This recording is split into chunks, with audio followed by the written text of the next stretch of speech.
Digital কাদা ছোড়াছুড়ি আর ন্যাক্কারজনক সাইবার সন্ত্রাসের শিকার হয়ে নিজের সম্মান রক্ষার লড়াইয়ে নেমেছেন ফরিদপুরের আলফাডাঙ্গার এক কলেজ প্রভাষক।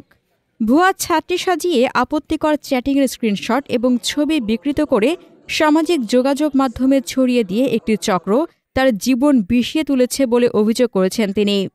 এই ভিত্তিহীন ও ঘৃণ ষড়যন্ত্রের বিরুদ্ধে তীব্র প্রতিবাদ জানাতে এবং দোষীদের আইনের আওতায় আনার দাবিতে শনিবার ২ আগস্ট সন্ধ্যা ৬টায় এক জরুরি সংবাদ সম্মেলন করেন ভুক্তভোগী প্রভাষক মোহাম্মদ মুরাদ হোসেন তালুকদার।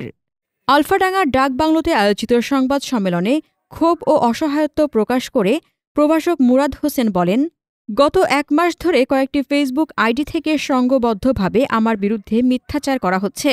তারা কাল্পনিক ছাত্রী পরিচয় ব্যবহার করে আমার সঙ্গে আপত্তিকর কথোপকথনের নকল স্ক্রিনশট তৈরি করেছে।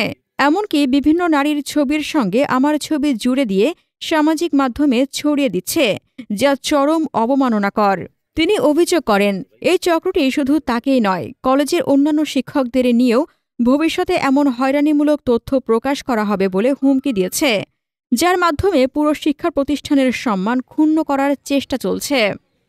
ভুক্তভোগী ওই শিক্ষক জানান, ইতিমধ্যেই এই সাইবার অপরাধের প্রতিকার চেয়ে আইনের আশ্রয় গ্রহণ করেছেন। এ বিষয়ে আলফাডাঙ্গা থানার ওসি মোহাম্মদ শাহজালাল আলমের সাথে যোগাযোগ করা হলে তিনি জানান, ভুক্তভোগী শিক্ষকের পক্ষ থেকে আমরা একটি অভিযোগ পেয়েছি এবং বিষয়টি সর্বোচ্চ গুরুত্বের সঙ্গে তদন্ত করা হচ্ছে।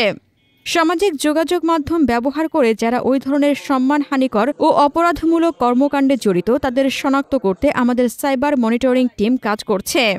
যত দ্রুত সম্ভব অপরাধীদের আইনের আওতায় আনা হবে। সংবাদ সম্মেলনের মাধ্যমে প্রভাষক মুরাদ হোসেন প্রশাসনের কাছে তার দাবি পুনর্ব্যক্ত করেন এবং গণমাধ্যমের কাছে তার বিরুদ্ধে প্রচারিত মিথ্যা সংবাদের প্রতিবাদ প্রকাশের জন্য অনুরোধ জানান। এই ঘটনায় আলফাডাঙ্গার শিক্ষক সমাজ ও সচেতন মহলে তীব্র ক্ষোভ ও প্রতিক্রিয়া সৃষ্টি হয়েছে। তারা এই সাইবার অপরাধী চক্রকে খুঁজে বের করে দৃষ্টান্তমূলক শাস্তির দাবি জানিয়েছেন।